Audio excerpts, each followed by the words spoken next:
सभी को जय जय श्री राम। जय जय श्री आइए राम। आज की कथा में प्रवेश करने से पहले आप और हम अपनी मन और वाणी को शुद्ध करने के लिए कुछ क्षण हरि नाम संकीर्तन करते हैं।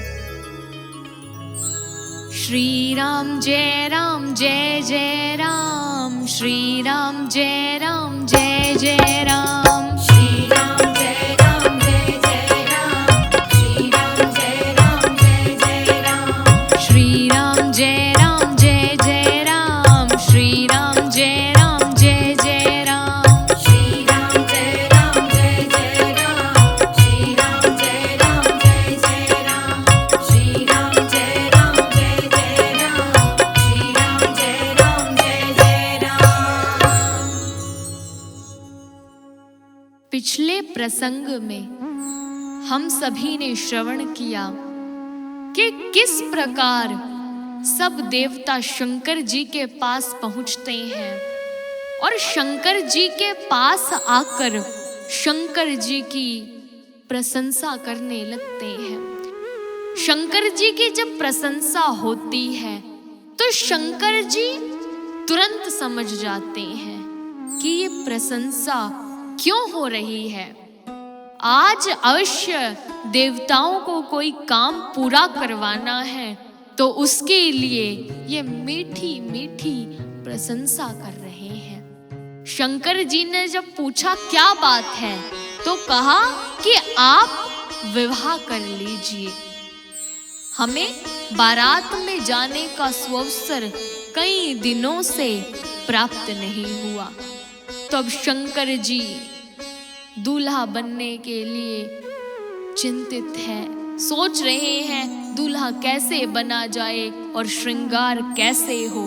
लेकिन शंकर जी का श्रृंगार, शंकर जी के गण आते हैं और बड़ा अलबेला और अटपटा श्रृंगार शंकर जी का करते हैं। जब बारात को देवता देखते हैं तो देवता चिंतित हो जाते हैं और सोचते हैं कि यदि इस रूप में जाएंगे तो बारात के स्वागत में पत्थरों के अतिरिक्त कुछ और हमें मिलने वाला नहीं है।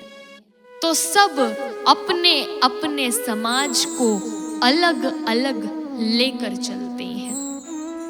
अब जैसे ही सब देवता अपने समाज को लेकर निकल गए, शंकर जी भी अपने भूत प्रेतों के समाज को लेकर जाते हैं। लेकिन जैसे ही हिमाचल पहुंचते हैं तो वहां पर भूत प्रेतों को देखकर सब डर जाते हैं और कोई स्वागत नहीं करता। और जहां पर भी शंकर जी अपने इन बारातियों को लेकर जाते हैं वहां पर कोई स्वागत नहीं होता, बल्कि सब डरकर भाग जाते हैं कि कहीं ये भूत प्रेत हमें खा ना जाए। किसी ने स्वागत नहीं किया। शंकर जी थोड़े चिंतित हैं कि क्या हो रहा है। जहां पर भी जा रहे हैं एक ही प्रकार का स्वागत। क्या इन्होंने ये बैठक करके तय किया है कि जहां जाओगे वहां पर एक ही प्रकार का स्वागत होना है। लेकिन शंकर जी कुछ नहीं बोलते। मैना माँ जब आरती का थाल लेकर आती है तो जो सांप सर के ऊपर माथे पर बैठा था उसने इतनी जोर का फण मार दिया कि मैना माँ कहीं आरती का थाल कहीं। माँ तो तभी चिंतित हो जाती है और पार्वती जी को गोद में लेकर रुदन करती है, रोने लगती है। लेकिन तभी नारद जी आते हैं और नारद जी आकर माँ को समझाते हैं। मैना माँ समझ जाती है, कन्यादान हो जाती है और हिमाचल जी, मैना माँ पार्वती जी को हिमाचल से कैलाश के लिए विदा करते हैं। और कैलाश पर्वत पर माँ पार्वती का और शंकर जी का बड़ा भव्य स्वागत होता है। अब कैलाश में पहुंचकर आज मां पार्वती भगवान शिव के साथ बैठी है। शंकर जी के पास बैठकर कोई दूसरा प्रश्न आज पार्वती जी ने नहीं किया है। आज मां कथा को जानने की इच्छा से भगवान शिव के सामने बैठी हुई है। मां सोच रही है कि जो गलती मैंने पहले कर दी थी, अब उस गलती को मैं दोबारा करने वाली नहीं हूँ। आज भगवान शिव के सामने बैठी है और भगवान शिव ने भी बड़ा सुंदर आसन दिया है। गोस्वामी जी लिखते हैं, जानी प्रिय आदरु अति कीन्हा, जानी प्रिय आदरु अति कीन्हा, बाम भाग आसनो हरि दीना, बाम भाग आसन हरि दीना, कथा जो सकल लोक हितकारी, कथा जो सकल लोक हितकारी, सोही पूछन जय शैल कुमारी, सोही पूछन जय शैल कुमारी, जय सिया राम जय जय सिया रामा, जय सिया राम जय जय सिया रामा, जय सिया राम जय जय सिया रामा, जय सिया राम जय जय सिया रामा, जय सिया राम जय जय सिया रामा। आज मां पार्वती को भला अवसर मिला है। सुंदर श्रृंगार करके भगवान शिव के पास बैठी है। आज गोस्वामी जी ने भी वही स्वागत किया है जो कुंभज ऋषि के आश्रम में जाते समय किया था। बड़े सुंदर विशेषणों से आज पार्वती जी का स्वागत किया है। जो कथा सुनने के लिए आएगा उसका तो स्वागत होगा ही।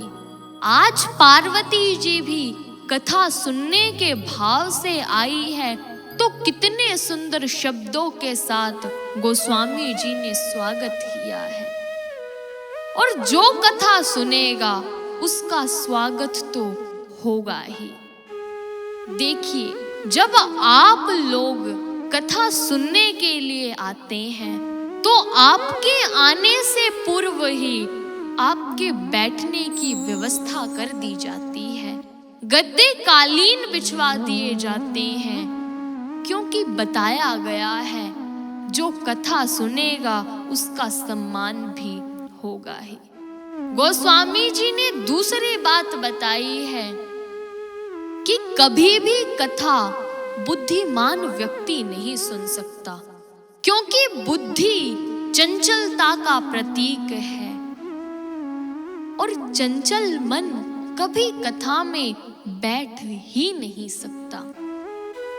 कथा को तो केवल स्थिर मन ही बैठकर सुन सकता है, क्योंकि बुद्धिमान को किसी की बात नहीं सुहाती। हमारी और आपकी तो क्या, प्रभु श्री राम की बात नहीं सुहाती, क्योंकि बुद्धि चंचलता का प्रतीक है। बुद्धि तर्क वितर्क बहुत करती है और बुद्धि अपने से योग्य किसी को मानती ही नहीं। गोस्वामी जी ने भी कहा है कि दक्ष कुमारी ने तो कथा सुनी नहीं, अब तो शैल कुमारी ही भगवान की ये कथा श्रवण करेगी। आज पार्वती जी भी बड़ी प्रसन्न है, भगवान शिव भी बड़े प्रसन्न हैं। शंकर जी से माँ पार्वती ने कहा, भगवन, यदि आज्ञा हो तो मैं आपसे एक बात पूछूं। शंकर जी ने कहा कि देवी, एक नहीं 10 पूछो, बताओ क्या बात है।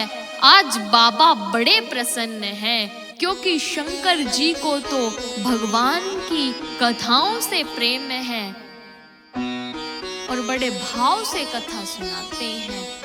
और आज शंकर जी भी जानते हैं कि पार्वती जी कथा सुनने के लिए कहेंगी, तो इसलिए पहले ही उत्सुक हैं।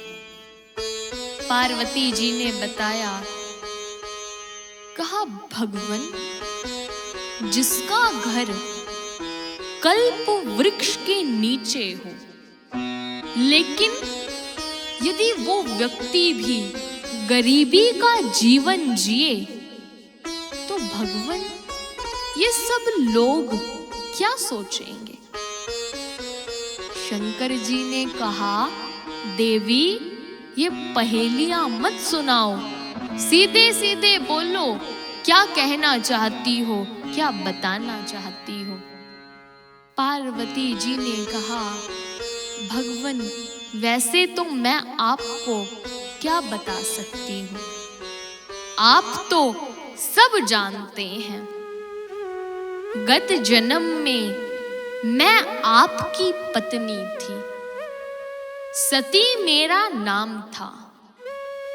हम कथा सुनने के लिए कुंभज ऋषि के आश्रम में गए थे, लेकिन भगवन वहां पर आपने तो भगवान की वो कथा सुनी, लेकिन मैंने नहीं सुनी और मैं भगवान की परीक्षा लेने के लिए चली गई।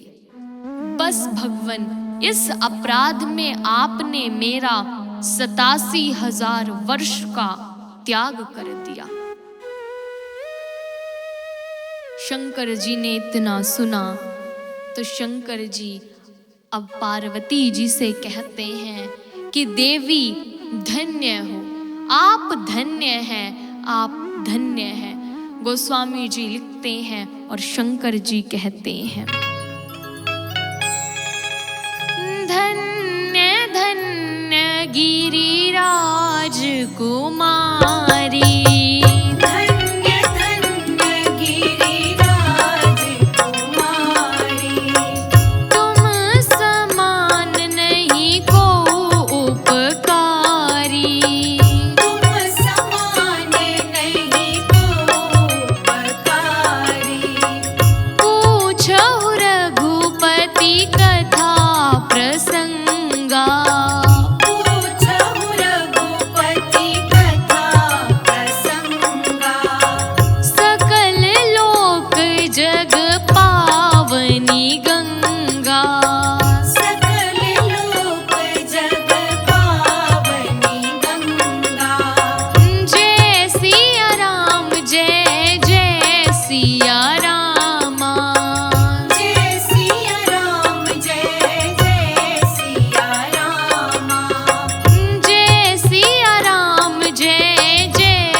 भगवान शिव ने मां पार्वती को 2 बार धन्यवाद दिया है।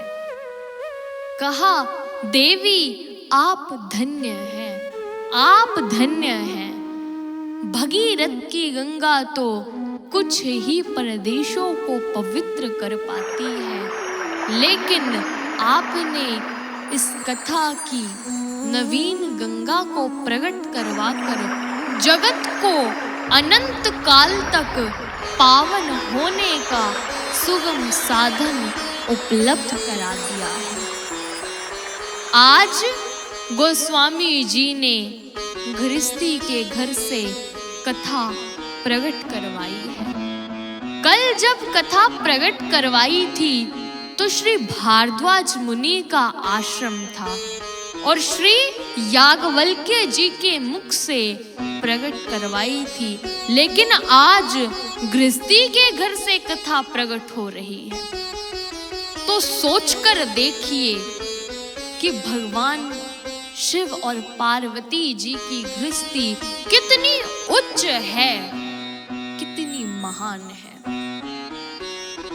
अन्यथा तो जब भी पति और पत्नी एकांत में बैठते हैं तो अक्सर वो काम की चर्चा ही करते हैं, लेकिन जिन परिवारों में पति और पत्नी एकांत में बैठकर भगवत चर्चा करते हो, उन घरों में तो जन्म लेने के लिए देवता भी लालायित रहते हैं। अब शंकर जी ने पार्वती जी से कहा देवी, वैसे तो आज कथा पूछकर तुमने बड़ी कृपा की है, लेकिन जो तुमने ये प्रश्न किया है ना कि श्री राम कौन है, हमें ये थोड़ा अटपटा सा लगा। क्योंकि यदि इस प्रश्न को कोई ऐसा व्यक्ति करे जो मूढ़ है, पाखंडी है, धर्म विरोधी है, भूत प्रेतों का पूजक है, जिसने कभी संतों का संग नहीं किया, मन रूपी मुकुर जिसका मलिन है, यदि कोई ऐसा व्यक्ति इस प्रश्न को करे कि राम कौन है, तो हमें ये थोड़ा ठीक भी लगे। लेकिन यदि देवी आप ये बात पूछ रही हैं कि राम कौन है, हमें ये बात अच्छी नहीं लगी। क्योंकि देवी, ऐसा कौन कानधारी है इस जगत में जिसके कानों ने कभी हरि की कथा श्रवण नहीं की, जिसके कानों ने कभी हरि का नाम नहीं सुना? ऐसा कौन है? और यदि ऐसा कोई है तो देवी वो साधारण नहीं है। पार्वती जी को समझाया। शंकर जी बोले कि देवी, तुमने कहा कि जब ब्रह्म निर्गुण और निराकार है, तो वो ब्रह्म सगुण और साकार कैसे हुए? तो देवी सुनो, वही निर्गुण और वही सगुण है, और वही निराकार और वही साकार है। दोनों में कोई भेद नहीं है, दोनों एक ही है। बड़े अच्छे से पार्वती जी को भगवान शिव ने समझाया। अब पार्वती जी से शंकर जी ने कहा कि देवी, अब मैं आपको भगवान के अवतार के कुछ कारण बताता हूँ कि भगवान क्यों अवतार लेते हैं, क्या क्या कारण होते हैं। देवी, वैसे तो अनेक कारण हैं, लेकिन उनमें से कुछ की चर्चा करा रहा हूँ। ऐसा कहकर शंकर जी वर्णन करते हैं और श्री गोस्वामी तुलसीदास जी महाराज लिखते हैं। जब जब होई धर्म के हानि,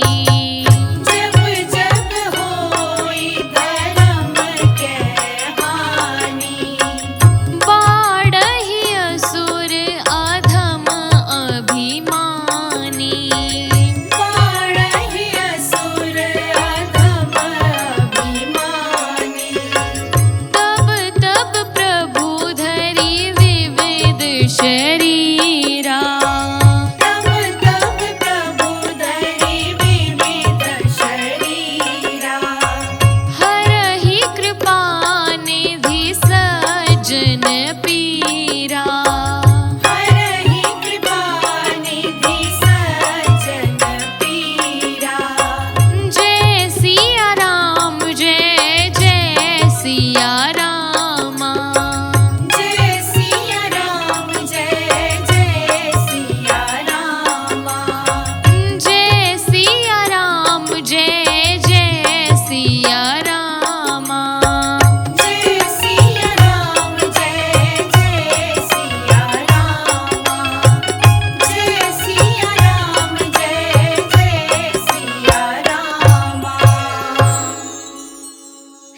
शंकर जी ने कहा कि देवी, जब जब धर्म की हानि होती है, अधर्म, अन्याय, अनाचार इस सीमा तक बढ़ जाए कि देवी ना तो लेखनी उसे लिख सके, ना वाणी उसका वर्णन कर सके, पृथ्वी में सहन करने की शक्ति ना रहे, साधु संत करहा उठे, तो देवी तब संतों को सुख देने के लिए तथा धरती का भार उतारने के लिए जिस जिस रूप की आवश्यकता होती है, भगवान वो रूप धरकर अवतरित हो जाते हैं।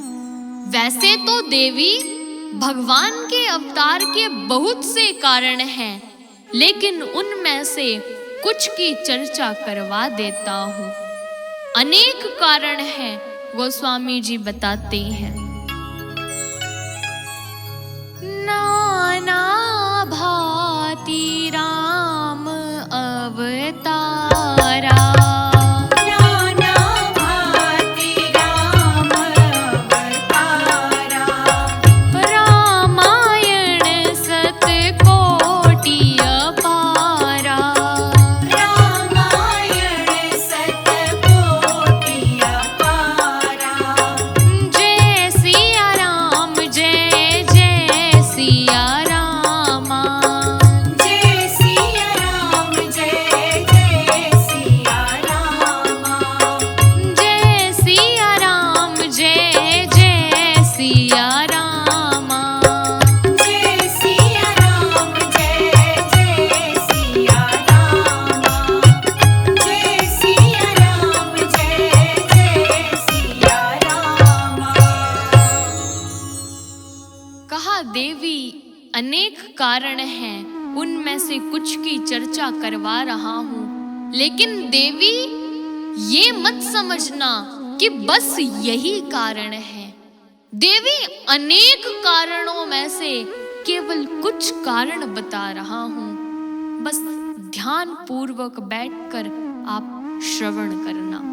पार्वती जी कहती है कि भगवान आप बताइए, मैं एकदम ध्यान से बैठकर ये कथा श्रवण करूंगी।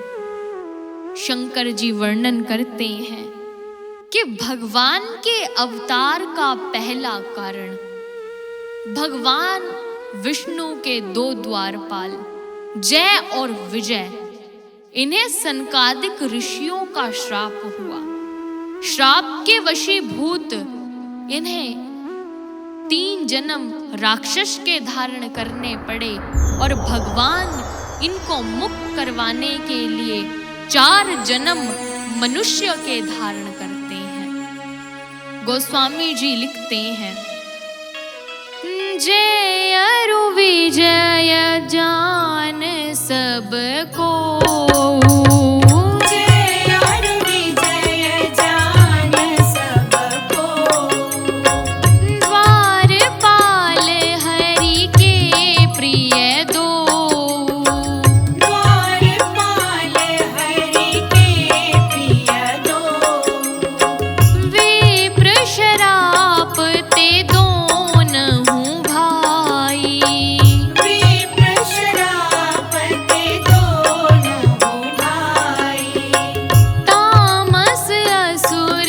देह तिन पाई, तामस असुर देह तिन पाई, जय सिया राम, जय जय सिया रामा, जय सिया राम, जय जय सिया रामा, जय सिया राम, जय जय सिया रामा, जय सिया राम, जय जय सिया रामा, जय सिया राम, जय जय सिया रामा। एक बार सनकादिक ऋषियों की इच्छा हुई कि चलकर भगवान विष्णु के दर्शन किए जाएं। तो चारों भाई बैकुंठ के 6 द्वार पार करके जैसे ही 7वें मुख्य द्वार पर पहुंचते हैं और अंदर प्रवेश करने लगते हैं, तो जो द्वारपाल के रूप में जय और विजय खड़े थे, उन्होंने रोक दिया। कहा, रुकिए, अंदर कहां जाते हैं? सनकादिक ऋषियों ने कहा कि भगवान के दर्शन करने जाते हैं, और कहां जाते हैं? द्वारपाल बोले, सीधे सीधे बिना हमारी अनुमति के ऐसा कैसे संभव है? सनकादिक ऋषि बोले, अभी तक तो किसी ने हमें इस प्रकार रोका नहीं, अब क्या हो गया? द्वारपाल बोले, अब नियम बदल गए हैं। सनकादिक ऋषियों ने तो क्रोध में आकर जय और विजय दोनों द्वारपालों को राक्षस कुल में पैदा होने का श्राप दे दिया। यही दोनों द्वारपाल त्रेता युग में रावण और कुंभकर्ण हुए। भगवान इनको श्राप से मुक्त करने के लिए मनुष्य का रूप धारण करते हैं। दूसरा कारण बताते हैं कि कश्यप और अदिति नाम के ऋषि दंपति, इन्होंने भगवान को प्राप्त करने के लिए कठोर तपस्या की और भगवान ने आशीर्वाद दिया कि हम आपके घर में पुत्र रूप में अवश्य आएंगे। एक कारण ये है भगवान का अवतार लेने का। तीसरा कारण कि जलंधर नाम का बड़ा भारी भयानक राक्षस, भगवान ने इसे मारने के लिए धोखे से इसकी पत्नी वृंदा के पतिव्रत धर्म को भंग किया और वृंदा ने क्रोध में आकर भगवान को श्राप दे दिया और भगवान को एक जन्म और मनुष्य का धारण करना पड़ा। अब शंकर जी ने यह सब कारण तो बताए, लेकिन अब शंकर जी कहते हैं कि देवी, ये कारण तो मैंने बता दिए, लेकिन एक बार आपके गुरुदेव श्री नारद जी ने भी भगवान को श्राप दिया था। जैसे ही इतना पार्वती जी ने सुना तो पार्वती जी आश्चर्यचकित हो गई। कहा, आप ये क्या कह रहे हैं? मेरे गुरुदेव श्री नारद जी ने भगवान को श्राप दिया, ऐसा कैसे हो सकता है? गोस्वामी जी लिखते हैं, शंकर जी बताते हैं, गिरिजा चकित भई सुनी बाणी,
पार्वती जी आश्चर्यचकित हैं और कह रही हैं कि भगवान, आप ये क्या कह रहे हैं? मेरे गुरुदेव श्री नारद जी ने भगवान को श्राप दिया, अरे ऐसा कैसे हो सकता है? मेरे गुरुदेव श्री नारद जी बहुत बड़े ज्ञानी हैं तथा भगवान के भक्त हैं। वो ऐसा नहीं कर सकते। अवश्य भगवान से कोई ऐसा अपराध हुआ होगा जो मेरे गुरुदेव को क्रोध आया और श्राप देना पड़ा। पार्वती जी की गुरु निष्ठा देखिए कि गुरुदेव के प्रति कितना अटूट विश्वास है। पार्वती जी ने कहा कि भगवान शिव, आप कृपा करके इस प्रसंग को मुझे विस्तार से सुनाइए कि ऐसा क्या अपराध हुआ था जो गुरुदेव श्री नारद जी ने भगवान को श्राप दिया, और मुझे इस कथा को विस्तार से सुनना है। तो आइए, नारद जी ने क्यों भगवान को श्राप दिया, ये प्रसंग हम आगे की कथा में श्रवण करेंगे। और आइए, राम नाम के साथ हम आज की कथा को विराम देते हैं।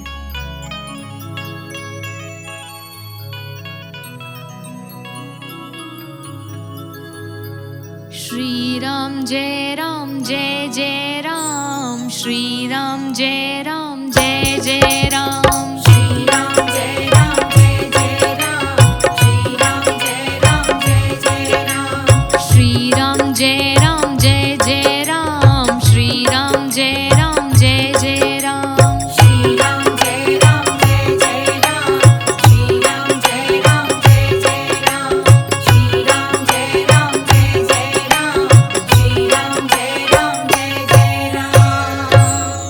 सभी को जय जय श्री राम। जय जय श्री राम।